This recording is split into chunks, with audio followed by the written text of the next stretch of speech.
The Night Shift is probably one of the more playful paintings that I've done as of late. It's that's probably driven by the lights in the painting, the colors and the lights that you can find in a nocturnal scene,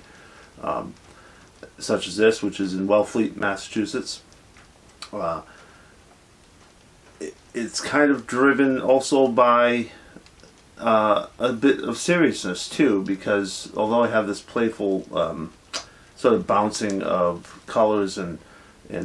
bright street lights or spotlights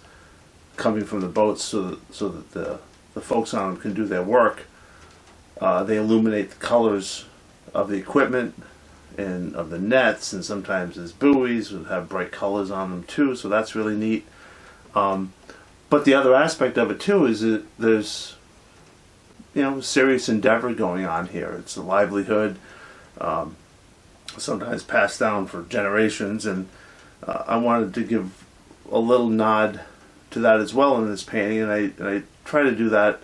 by capturing the beauty of the scene, but also having this underlying effort to sort of say, hey,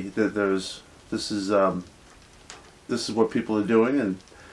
working this way, and I'm very grateful that I have a chance to capture it.